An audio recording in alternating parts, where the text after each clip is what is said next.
السلام عليكم. رح أشرح هلأ الوحدة الثالثة بالنسبة للرياضيات الصف الثالث. تمام. بالنسبة لرياضيات الصف الثالث الوحدة الثالثة نبدأ. بسم الله. السؤال الأول هو ما ناتج ضرب 3 ضرب 8؟ ما ناتج ضرب 3 ضرب 8 يعني إحنا رح نحط 3 مجموعات، رح نعمل بكل سهولة عشان الطلاب، ونخلي الطالب يحط في كل مجموعة 8 نقاط. 1 2 3 4 5 6 7 8. حين هنا بعد 1 2 3 4 5 6 7 8. 1 2 3 4 5 6 7 8. يعني حطيت أنا 3 دوائر وفي كل دائرة 8 نقاط.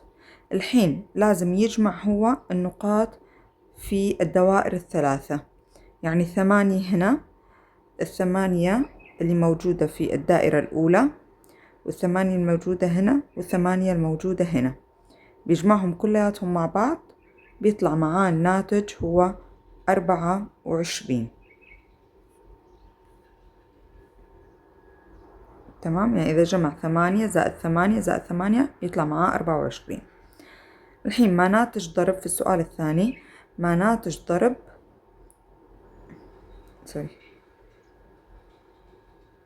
ما هو ناتج ضرب 8 ضرب 8؟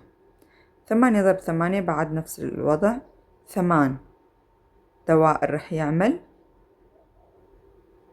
هذا 5 6 7 8. تمام، كده يكون عمل 8 دوائر، وفي كل دائرة لازم يحط 8 نقاط، يعني 1 2 3 4 5 6 7 8. 1 2 3 4 5 6 7 8. 1 2 3 4 5 6 7 8. 1 2 3 4 5 6 7 8. 1 2 3 4 5 6 7 8. بعد هنا 1 2 3 4 5 6 7 8. 4 5 6 7 8. 3 4 5 6 7 8. صار عندي 8 دوائر، وفي كل دائرة يوجد لدي 8 عناصر. الحين لازم يجمع هو العناصر الموجودة داخل الدائرات، يعني هذه الدائرة داخلها 8 لازم يجمعها مع هذه مع هذه مع هذه مع هذه الدائرة مع هذه مع هذه مع هذه، مجموعهم كلياتهم مع بعض هو رح يطلع عندي 64. الحين بجي السؤال اللي بعده، السؤال رقم 3. لدى خالد 6 أكياس. خالد لديه 6 أكياس من كرات التنس، ويحتوي كل كيس على 4 كرات تنس، فما عدد كرات التنس التي لدى خالد؟ إذا أنا عندي 6 أكياس تنس، وفي كل كيس من هذه الأكياس يوجد 4 كرات تنس، فما عدد كرات التنس لدى خالد؟ يعني بده يجمع مضمون ال6 أكياس، يعني أنا عندي كده هذا كيس، الثاني، الثالث، الرابع، الخامس، السادس، وفي كل كيس من هذه الأكياس يوجد 6 كرات تنس، يوجد 4 كرات تنس. بحط في كل كيس 4 كرات، وبجمع الحين 4 اللي هنا في الأول، 4 زائد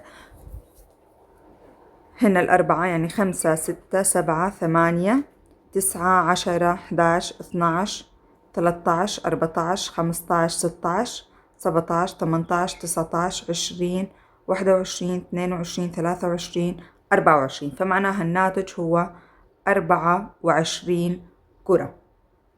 الحين ننتقل للسؤال اللي بعده. السؤال رقم 4. صل كل جملة ضرب بناتج الضرب المناسب لها. الحين أنا بتفرج هنا 4 ضرب 4 عندي هي بالتأكيد أصغر من 3 ضرب 8 وأصغر من 3 ضرب 9. تمام؟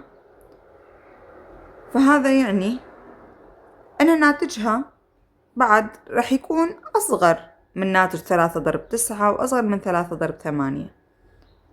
والأربعة ضرب 4 هي تساوي 16. وإذا الطالب احتار نقدر نعمل عملية الأكياس الأربعة ويحط داخل كل كيس 4 نقاط، بما أنها هي 4 ضرب 4 أي يحتوي كل كيس من هذه الأكياس على 4 نقاط، ويعدها سوا يطلع عند الناتج هو 16.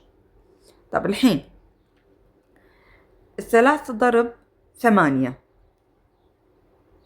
3 ضرب 8 3 ضرب 9. طب أنا عندي الناتج 3. أول شيء 3 هو عدد ثابت هنا، طيب معناها عندي 9 وعندي 8، فالتسعة هو أكبر من 8،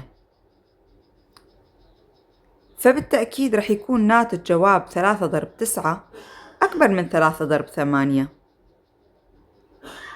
فرح يختار الطالب العدد الأصغر. هاي طبعا إنه إذا هو ما قدر يعرف ناتج الضرب، إذا هو مش حافظ جدول الضرب، ممكن ياخذ هاي الطريقة، وممكن بعد ياخذ الطريقة الثانية اللي هي طريقة الأكياس مثل ما عملنا هون.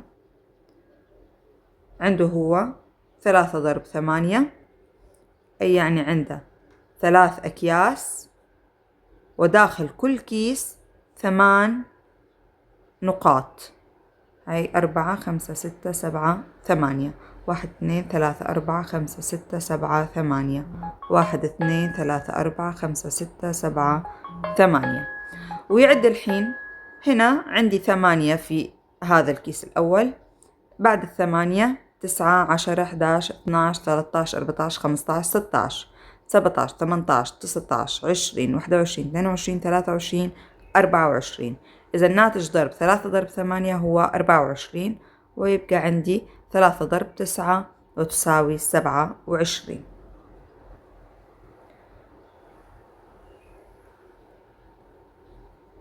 الحين ننتقل للسؤال الخامس.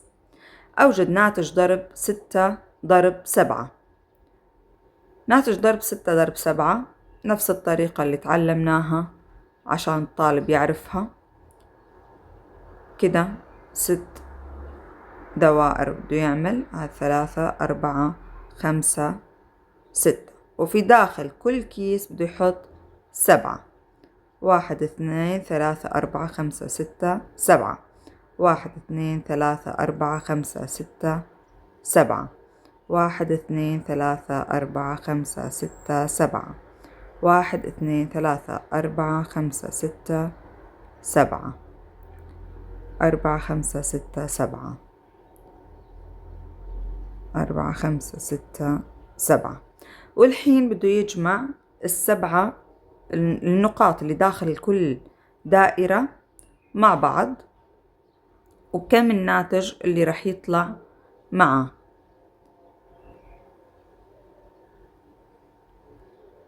الحين رح يطلع الجواب عندي هنا. إذا جمع هذول مع بعض 28 بيكمل هنا 29 30 31 32 33 34 35 36 37 38 39 40 41 42. معناها الناتج هو 42.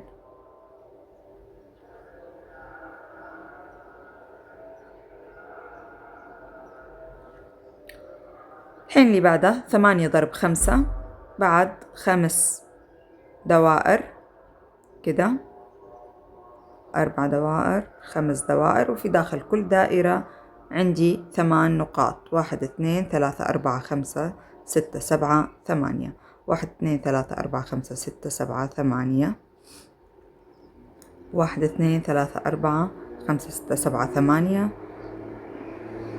عندي بعد 8 3 4 5 6 7 8. وبعد ال8 نقاط اللي داخل كل دائرة بيجمعهم مع بعض، مجموعهم هو ويساوي 40. هذا هو الناتج. حين نجي للسؤال اللي بعده، السؤال رقم 6. هنا السؤال رقم 6 بيقول: لدى محمد 5 سلال البرتقال، إذا كان في كل سلة 6 برتقالات. إذا عند محمد 5 سلات من البرتقال، هذه 5 سلات. داخل كل سلة من هدول السلال يوجد لدي 6 برتقالات. بدي أحط 6 داخل كل سلة.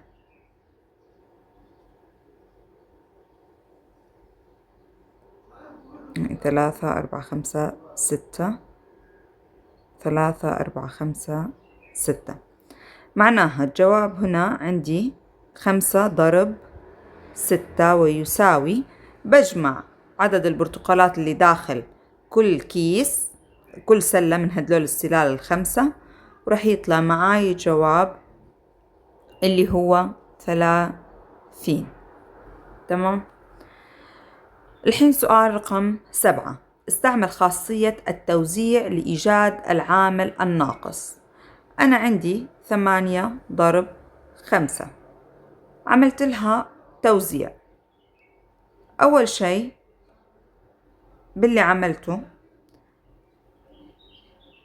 أنا ثبتت الرقم 5، حطيت كده قوسين هنا رقم 5 عندي يا ثابت، زائد القوس الثاني ضرب 5 كمان العدد 5 هو ثابت. لكن الرقم 8 إيش بدي أسوي فيه؟ الرقم 8 هو اللي قسموا ل3. تمام، حطينا الثلاثة هنا.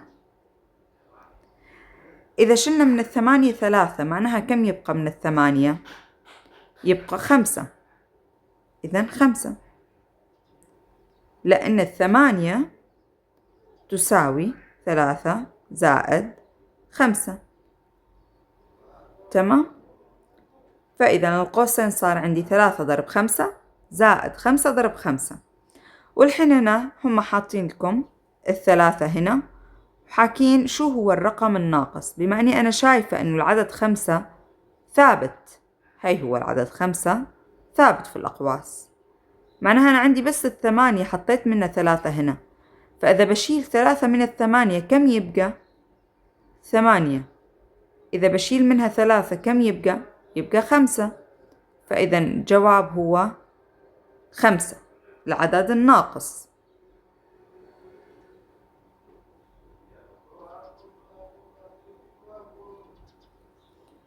حين السؤال رقم 8.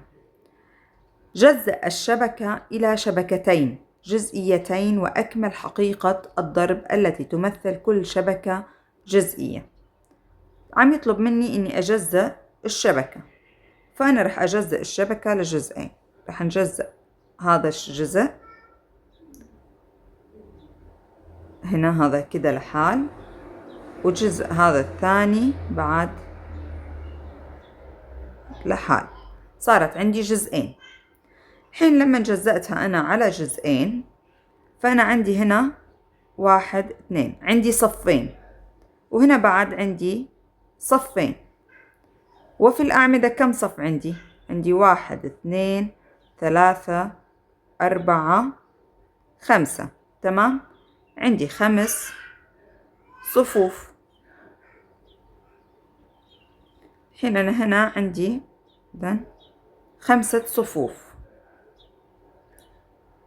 1 2 3 4 5 صفوف. وعندي هذه 5 صفوف في الأعمدة، وعندي في الأسطر عندي صفين. معناها صار عندي تجزيء اللي هو 2 ضرب 5 و2 ضرب 5.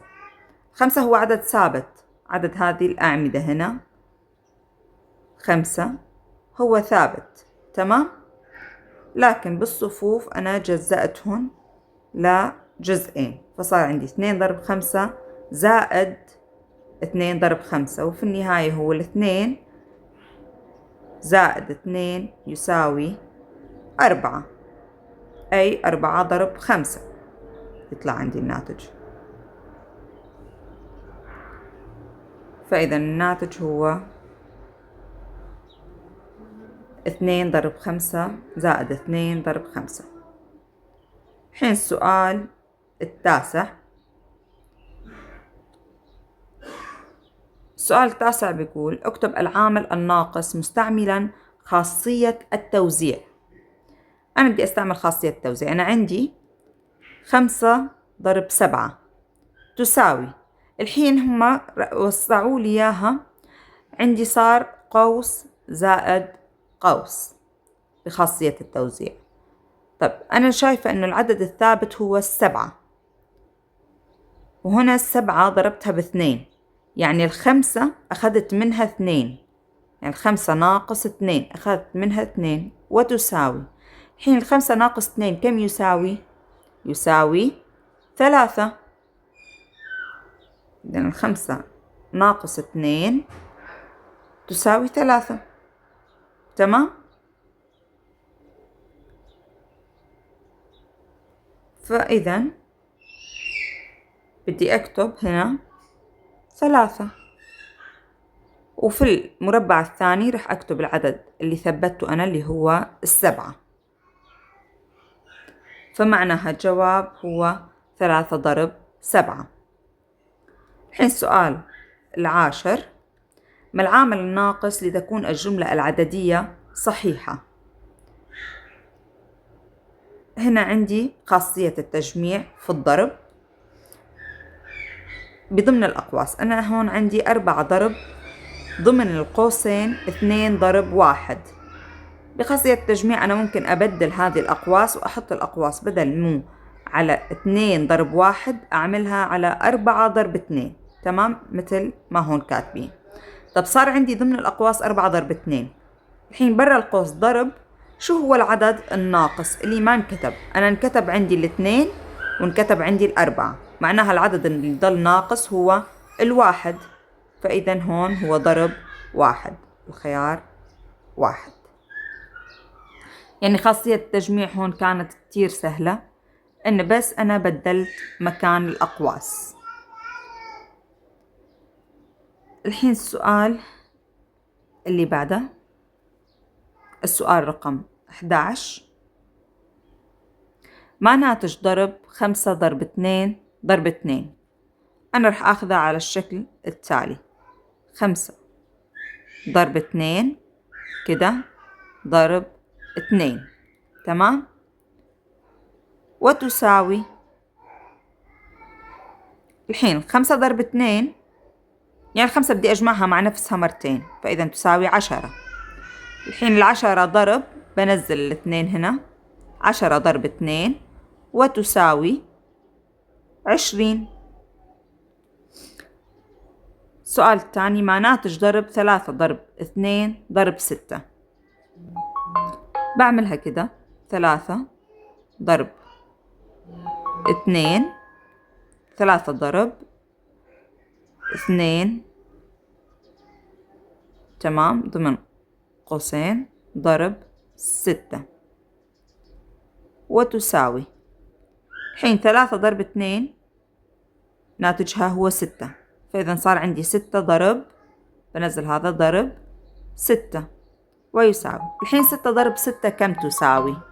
أي إذا أنا بدي أستخدمها بدي أعمل 6 دوائر وأحط داخل كل دائرة 6 نقاط، وكذلك الأمر، وأخليه يعدها، إلا إذا كان الطالب قادر أنه يحفظ ناتج جدول الضرب، فهذا يكون شيء ممتاز. وإذا مش قادر يطلع النتيجة بسهولة، خلاص يعمل هذه الطريقة، يحط ال6 دوائر ويحط داخلها 6 نقاط ويعدهن، راح يطلع الناتج معاه 36 بهذا الشكل. الحين السؤال رقم 12. السؤال رقم 12 هنا بعد في نفس الطريقة ما ناتج ضرب، بعطي أنا 5 ضرب 4. تمام، 5 ضرب 4 بطلع ناتجها ضرب 2، يطلع عندي الناتج، بطلع ناتج 5 ضرب 4 هو 20 ضرب 2 بطلع الناتج بيطلع 40. الحين بجي على السؤال رقم 13. استعمل خاصية التجميع في الضرب. عندي مثل ما حكينا فوق 5 ضرب 7 ضرب 2 ضمن قوسين، بدلت مكان الأقواس ليصير القوسين داخلهم 5 ضرب 7، فضل عندي الرقم اللي برا القوس هو ضرب 2. بمناتج الضرب 4 ضرب 2 ضرب 4. خليني أحط هون هيك قوسين، أطلع ناتج ضرب 4 ضرب 3 ضرب 2. 3 ضرب 2 ناتجها هو 6 ضرب 4 بينزل معاي. الحين 6 ضرب 4 بطلع ناتجها وبكتبه هون. 6 ضرب 4 بيطلع ناتجها 24. السؤال الأخير رقم 14. اشترى 5 أشخاص تذاكر لمباراة كرة قدم، واشترى كل واحد منهم 3 تذاكر، فما عدد التذاكر المشتراة؟ أي 5 ضرب 3. كيف بطلعها؟ بعمل هذه كده 3 دوائر وبحط 5 نقاط في كل دائرة. تمام، وبخليه يعدهن فبيطلع معاي الناتج هو 15. إن شاء الله يكون الشرح واضح، وبالتوفيق لكل الطلاب.